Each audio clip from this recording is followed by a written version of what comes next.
special justice and compassion. Oke, kita akan buka di dalam kitab Yohanes 8 ayat 1 sampai 11. Kebenaran dan prinsip Tuhan dalam Alkitab harus kita aplikasikan dalam menjalani kehidupan sosial, baik dalam lingkungan terkecil maupun yang lebih besar. Saudara harus cermati nanti dari ayat 1, 2, 3 dan seterusnya. Yohanes pasal 1 sampai 7 menuliskan tentang puncak pelayanan Yesus, di mana ia banyak mengajar dan melakukan mujizat. Yesus mengubah air menjadi anggur. Yesus mengubah hidup wanita Samaria dari seorang pezina menjadi seorang revivalist yang mengubahkan satu kota. Yesus menyembuhkan orang lumpuh di kolam Bethesda. Yesus memberi makan 5.000 orang. Nikodemus, seorang ahli Farisi, aliran keras, menjadi percaya pada prinsip kebenaran daripada Yesus, sehingga nama Yesus menjadi begitu berpengaruh dan dihormati oleh banyak orang. Kemanapun Yesus pergi, kerumunan akan mengikutinya. Di pasal yang ke-8 Alkitab menceritakan pagi-pagi benar Tuhan Yesus sudah berada di bait Allah sepulang dari Bukit Zaitun. Bayangkan, dia tahu segalanya. Dia berada di puncak pelayanannya. Namun ternyata Yesus tidak pernah miss dengan namanya ibadah. Sungguh teladan yang harus kita ikuti. Yesus tidak menjauhkan diri dari pertemuan ibadah seperti yang dilakukan oleh beberapa orang. Dari Bukit Zaitun, Yesus pagi-pagi benar sudah kembali berada di bait suci. Poinnya adalah, jangan membiarkan uang, pekerjaan, proyek, usaha, dan berkat yang Tuhan berikan menghalangi saudara untuk beribadah kepada Tuhan. Pokok anggur selalu lebih penting daripada buah anggur. Karena beberapa orang tidak di gereja ketika mereka merasa tahu segalanya, merasa bangga karena telah selesai membaca kitab Kejadian sampai Wahyu, walaupun tidak tahu artinya. Ketika mereka diberkati Tuhan, mereka merasa tidak perlu lagi pergi beribadah. Beberapa orang tidak beribadah ketika merasa di puncak kehidupannya dan merasa tidak perlu Tuhan lagi. Bukankah hal yang menggelikan melihat seseorang yang tekun menyembahnya saat mereka di bawah dan tiba-tiba amnesia kepada Tuhan ketika doa mereka dikabulkan oleh Tuhan? Dengar gereja Tuhan, ketika seseorang mencari Tuhan karena ada maunya, hal ini hanya menunjukkan bahwa mereka tidak memiliki hubungan yang intim dengan Tuhan. Karena seorang muda akan melakukan sesuatu untuk mendapat upah, namun seorang anak akan melakukan sesuatu untuk orang tuanya bukan karena upah yang mereka cari, namun mereka melakukan karena keintiman yang dimiliki hanya untuk menyenangkan orang tuanya. Apakah ada anak-anak Tuhan di tempat ini yang mau beribadah hanya untuk menyenangkan hati Tuhan? Saudara harus menyenangkan hati Tuhan saat ada di tempat di mana saudara duduk. Bukan saudara center, tapi Jesus center. Dan Alkitab melanjutkan, dan kembali lagi Yesus berada dalam bait Allah dan seluruh rakyat datang beribadah bersamanya. Dengar khotbahnya, seluruh rakyat datang beribadah. Seluruh rakyat datang beribadah di bait Allah. Seluruh rakyat. Itu berarti tua, muda, anak-anak, semuanya di bait Allah. Semuanya beribadah. Bayangkan pada saat itu belum ada teknologi yang canggih. Tidak bisa mengirim pesan broadcast. Yesus pun tidak memiliki akun YouTube. Belum ada media sosial, belum ada teknologi yang canggih untuk menjangkau seluruh kota. Dengan kata lain, kita bisa mengasumsikan dengan akurat mengapa orang bisa beribadah bersama-sama. Orang tua mengajak anak-anaknya datang beribadah, suami mengajak istrinya, dan istri mengajak suaminya, anak-anak muda mengajak teman-temannya. Jika ada WhatsApp group pada saat itu, saya percaya mereka sebarkan undangan. Jika media sosial ada saat itu, saya percaya mereka akan memberitahu satu sama lain, waktunya ibadah guys, waktunya kita tinggal di dalam hadirat Tuhan. Namun saat itu belum ada.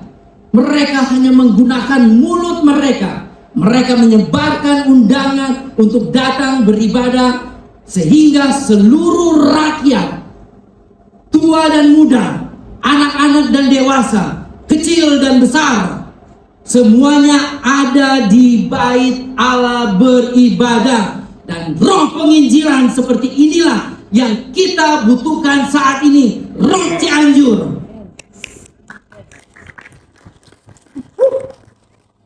Hanya dengan sharing ibadah, saudara bisa mencegah seseorang bunuh diri. Hanya dengan broadcast link ibadah, saudara bisa menggagalkan seseorang untuk bercerai. Hanya dengan posting status ibadah, saudara bisa membantu pernikahan seseorang untuk dipulihkan. Hanya dengan mengirim link ibadah, saudara bisa membuat anak yang hilang kembali. Oleh karenanya, ketika pemimpin gereja rajin berbagi link pada saudara, itu artinya pemimpin saudara tidak berdiam diri dan tidak memberi kesempatan kepada siapapun yang berpotensi mengalami apa yang seharusnya tidak saudara alami. Seluruh rakyat datang beribadah, namun di dalam teks yang kita baca, ternyata ada dua kategori yang tidak ada di dalam hadirat Tuhan. Seluruh rakyat dalam rumah ibadah, kecuali wanita yang kedapatan bersinah dan orang Farisi dan ahli Taurat yang kita tahu selalu mencari-cari kesalahan orang. Dua kategori yang tidak ada di dalam ibadah saat itu. Dua kategori yang tidak ada di dalam hadirat Tuhan saat itu. Yang pertama, wanita yang bersinah. Yang kedua, orang Farisi dan ahli Taurat yang mencari kesalahan orang. Bisakah saya beritahu saudara hari ini, ketika hadirat Tuhan tidak lagi penting dalam hidup kita, maka kita akan dicobai ke dalam kedua pencobaan ini. Pertama, melakukan zina secara jasmani dan rohani yang dikategorikan sebagai dosa penyembahan berhala, di mana Tuhan menjadi nomor yang kedua. Dan yang kedua, menghakimi mereka yang melakukan dosa. Jadi untuk saudara bisa mengalahkan pencobaan persinahan jasmani dan rohani, serta pencobaan menghakimi orang, saudara harus mau mengejar hadirat Tuhan. Saudara harus mau mengejar kingdom prayer. Saudara harus mau mengejar komsel. Saudara harus mau mengejar firman Tuhan. Karena jika hadiratnya tidak menjauhkan saudara dari dosa, maka dosa akan menjauhkan saudara dari hadiratnya. Oh, have mercy Lord. Seluruh rakyat kecuali wanita yang bersinah dan orang Farisi dan ahli Taurat yang tidak ada di dalam hadiratnya ketika Yesus sedang berkhotbah.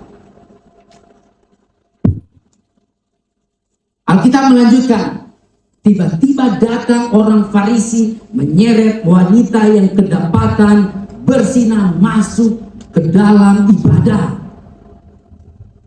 Dan inilah yang dilakukan oleh orang Farisi. Mereka hanya datang beribadah untuk menyalahkan seseorang atau sesuatu. Wah, SL-nya jelek, fals, musiknya cempreng, AC-nya terlalu dingin, terlalu panas, khotbahnya lama, membosankan. Mereka tidak datang menyembahnya, mereka tidak datang untuk firman-Nya. Mereka hanya datang untuk melihat seseorang direndahkan dan dipermalukan. saya berdoa di tempat ini, Tuhan jauhkan roh orang Farisi dari tempat ini di dalam nama Yesus. Sumbang atau tidak, siapapun song leadernya, siapapun pengkhotbahnya, gelap atau tidak, dingin atau panasnya AC, saya beribadah karena saya ingin bersyukur, menyembah, dan diubahkan oleh firman Tuhan.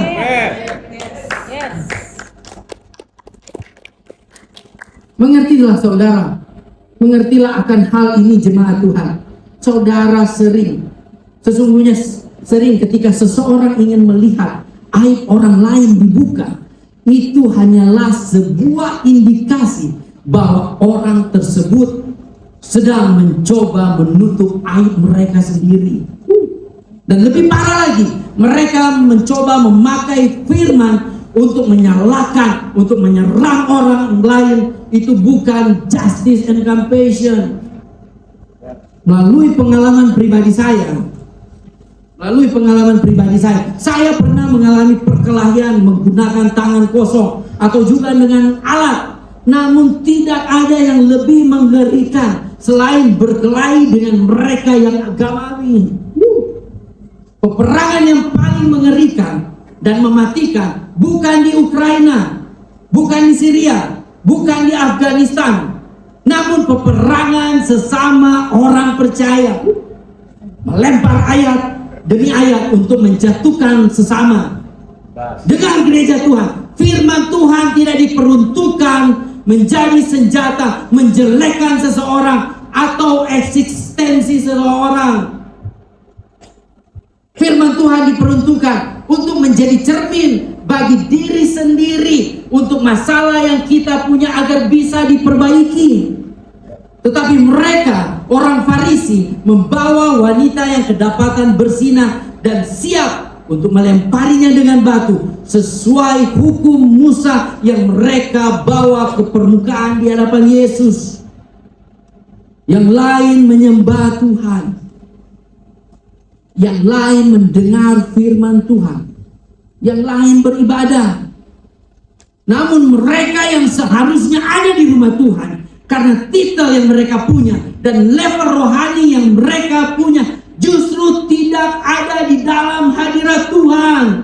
Yang mereka lakukan hanya mengintip dari satu celah rumah ke celah rumah yang lain, mengintip setiap kamar di kota dan mencari tahu gosip apa yang bisa mereka sebarkan. Mereka tidak bermaksud untuk melakukan firman Tuhan, walaupun saat itu mereka mencoba membawa firman Tuhan di hadapan Yesus. Karena jika memang mereka murni ingin melihat standar firman, standar pelayanan, standar hukum Taurat bisa terjadi, bukankah seharusnya saat mereka mendapati wanita yang kedapatan sedang berbuat zina, mereka juga membawa laki-laki yang kedapatan berzinah dengan wanita tersebut?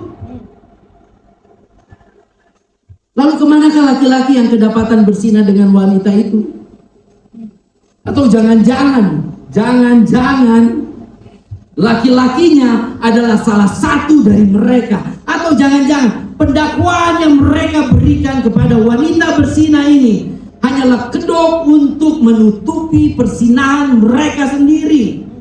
Dengan gereja Tuhan, terkadang kesalahan orang yang kita buka hanyalah indikasi bahwa kita sedang menutupi kesalahan yang sama. Pertanyaannya, di mana laki-lakinya? Karena jika mau melihat hukum Musa mengharuskan keduanya dilempari dengan batu. Jadi orang Farisi di sini tidak sedang berbicara standar hukum. Mereka sedang dalam urusan menjatuhkan dan mendakwa seseorang.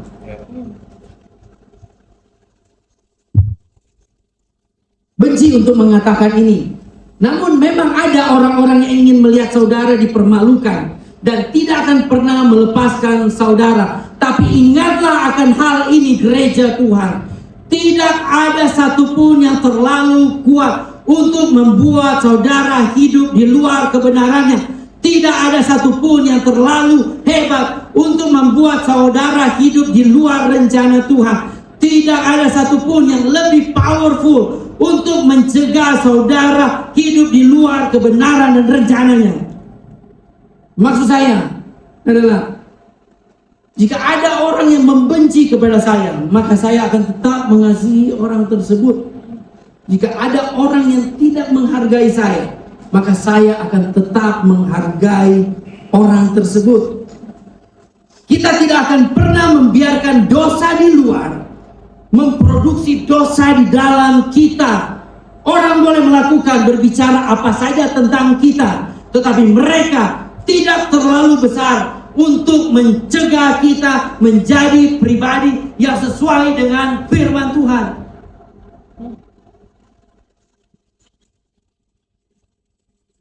Lalu Alkitab melanjutkan, setelah mereka membawa wanita ini di hadapan Yesus dan bertanya, apa yang akan Yesus lakukan? Dalam pikiran mereka, Yesus hanya memiliki dua pilihan. Yang pertama, melanggar hukum Taurat agar mereka bisa membuat Yesus kehilangan kemesiasannya. Yang kedua, mengizinkan mereka untuk melempari batu kepada wanita ini. Hanya dua hal ini saja yang menjadi pilihan buat Yesus di mata mereka.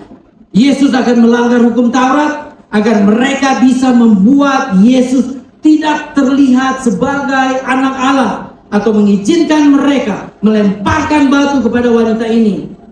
Mereka hanya ingin menyerang kemesiasan Yesus atau menyerang wanita yang kedapatan berbuat zina ini. Sungguh hati yang sangat busuk yang dimiliki oleh orang Farisi ini. Tapi lihat apa yang Yesus lakukan yang ingin kita teladani. Ketika mereka terus menyerang dengan kata-kata mereka, Yesus sungguh keren. Yesus itu luar biasa. Apa yang Yesus lakukan? Yesus mengabaikan mereka.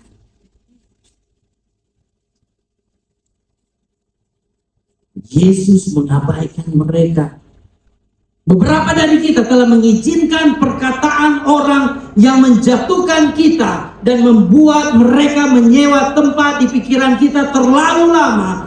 Kalau saya punya properti, saya ingin menyewakan properti saya tersebut, saya akan pastikan si penyewa adalah orang baik yang akan merawat properti saya, bukan merusaknya. Namun beberapa dari kita telah mengizinkan beberapa opini jelek orang menyewa tempat di hati dan pikiran kita secara gratis terlalu lama dan merusak properti kita. Saudara mulai percaya bahwa memang saudara tidak pantas diampuni, saudara tidak pantas diberkati, saudara tidak pantas melayani, saudara tidak pantas berumah tangga, saudara tidak pantas sukses, saudara tidak pantas bahagia. Tapi hari ini saya datang ke dalam properti saudara yang telah dibuat carut marut oleh opini jelek orang dari orang-orang tertentu yang ingin mengatakan bahwa iblis adalah pembohong. Iblis pembohong. Tidak ada satu situasi atau kesalahan saudara yang sepadan untuk mendefinisikan siapa saudara atau mendeskripsikan rencana Tuhan di dalam hidup saudara. Saya tidak peduli seberapa parah, seberapa buruk, seberapa sakit, seberapa hitam hidup saudara di masa lalu. Tuhan dan rencananya bagi kita tidak terlalu kecil untuk digagalkan oleh opini jelek orang lain terhadap saudara. Karena Tuhan yang kita layani adalah Tuhan yang mampu mengubah rancangan yang jahat untuk maksud yang baik dalam hidup saudara. Jika saudara percaya bahwa rencananya, panggilannya, kehendaknya, janjinya tidak berubah buat saudara, sebaiknya saudara bersorak, bersyukur, karena apa yang Tuhan tentukan buat saudara adalah punya saudara. Beberapa dari saudara bisa bersaksi hari ini bahwa promosi saudara, status saudara, usaha saudara rumah saudara semata-mata datang karena saudara setia ketika dicobai, saudara pergi menjauh dari cobaan dan dosa, saudara mengampuni ketika saudara disakiti, saudara tetap melayani walaupun tidak ada keuntungan di dalamnya, saudara tetap rendah hati ketika saudara ingin balas dendam, saudara bertobat ketika melakukan dosa. Karena segala sesuatu turut bekerja bersama-sama untuk mendatangkan kebaikan bagi mereka yang mencintai, mengasihi Dia, dan hidup di dalam panggilannya.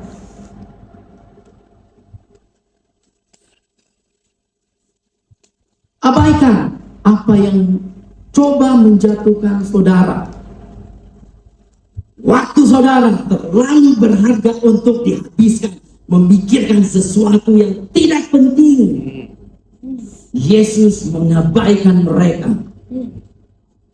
Lalu Alkitab melanjutkan, ia membungkuk ke tanah dan dia menuliskan sesuatu. Tetapi orang Farisi ini terus bertanya, tetapi Yesus tetap mengabaikan dan tetap menulis di tanah. Terlihat bagi saya bahwa Yesus sedang menulis banyak hal di tanah. Karena mereka menunggu-nunggu dan terus bertanya kepada Yesus. Selagi Yesus membungkuk dan menulis di tanah, mungkin mereka berkata, Yesus, engkau telah mendengar kami. Kata Farisi, apa jawabmu? Tetapi Yesus terus menulis di tanah dan mereka terus bertanya sambil memperhatikan apa yang sedang Yesus tulis.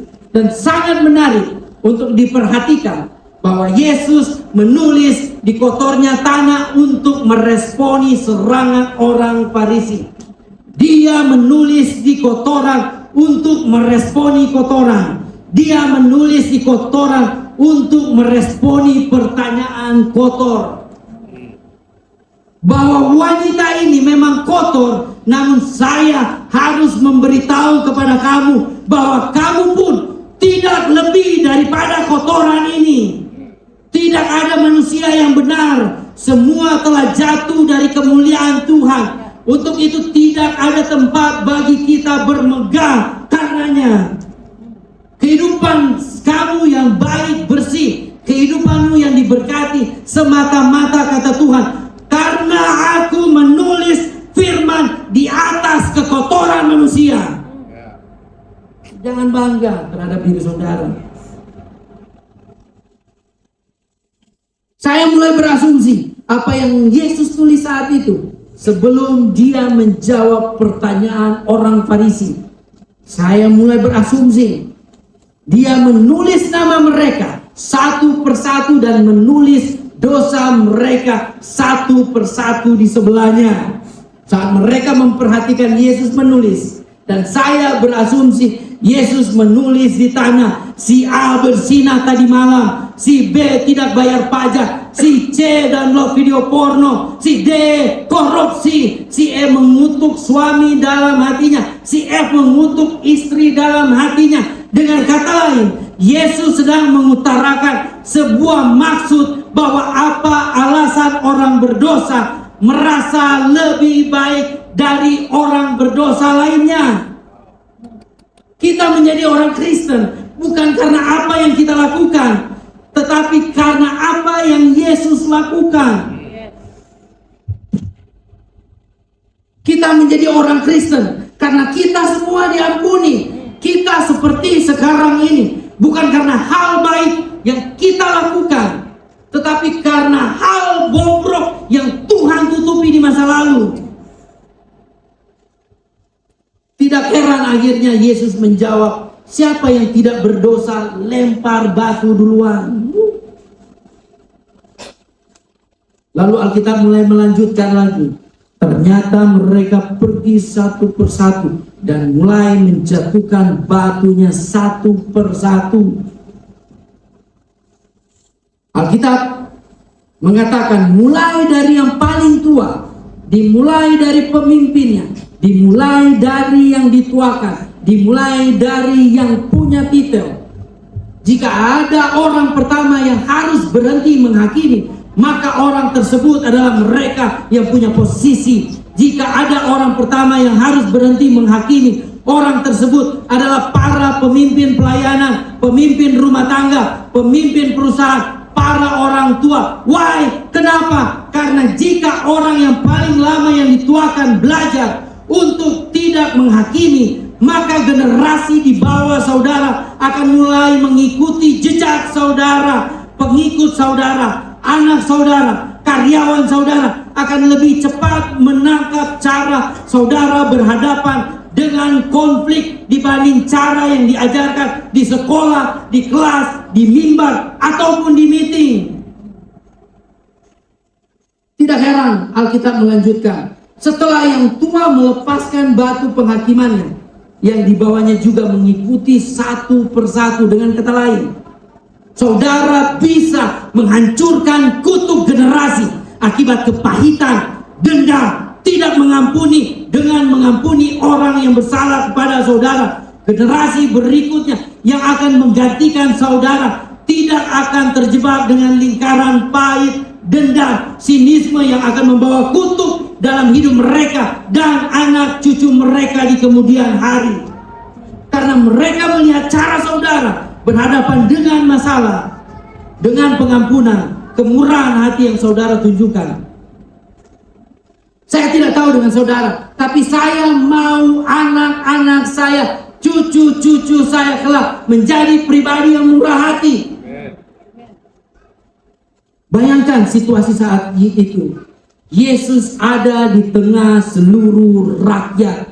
Jadi ini ternyata bukan hanya tentang Yesus dan orang Farisi atau Yesus dengan wanita bersinar, namun karena ada di tengah seluruh rakyat.